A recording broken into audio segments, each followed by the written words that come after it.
Welcome to the next installment of the Train Vicar.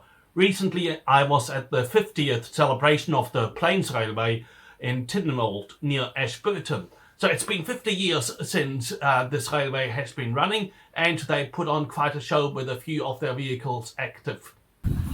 JA 1260 was in service with New Zealand Rail from 1952 until 1971. It has been on the Plains Railway since 1973, not always in service, but generally on the site, except for a short time at the Vicar Pass.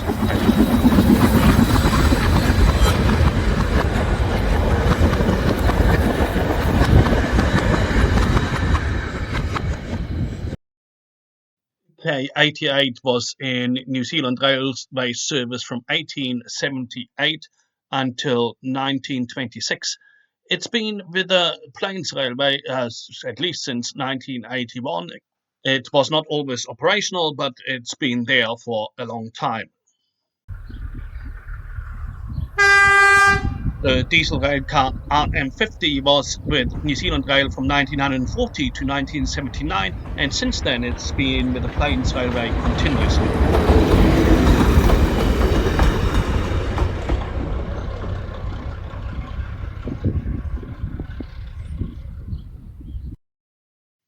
There are also other locomotives such as A64, which was in New Zealand Railway service from 1873 until 1890, and then was used at a frozen meat company. And it's been with the Plains Railway since 1971, so it's quite a long time. The diesel locomotive DSA 218 was with New Zealand Rail for quite some time, and after that with the Ojai Railway Board. It's only been with the Plains Railway since 2014, so not very long at all, and only been operating since 2022 there. Some of the rolling stock has been in service at the Plains Railway longer than for New Zealand Rail. But they're still doing good work, these vehicles. They are showing people the heritage of New Zealand Railways and how it was in times gone past for well over 100 years. And I think it's sometimes similar with people. We may think they are not in their prime anymore, but they are still doing good work and are still active and showing what the meaning of life is, and also showing others the good heritage that we have received.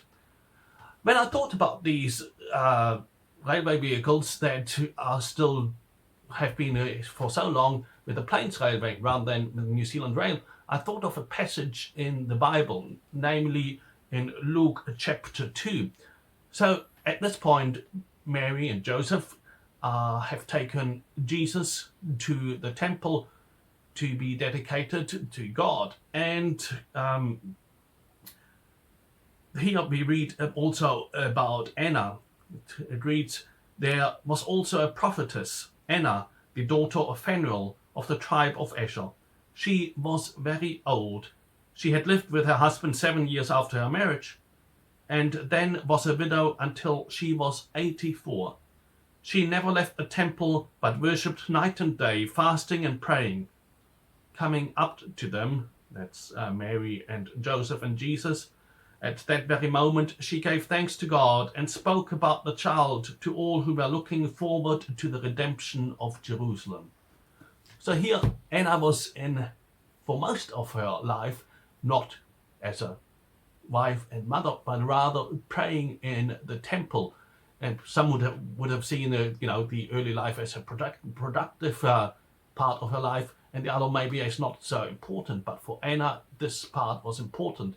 And so I think we can also conclude that with God, sometimes times of our lives when we don't feel as productive in society's eyes are actually very important. Just as the Plains Railway is a good example of locomotives doing work for many years after their active service, so to say, with New Zealand Rail.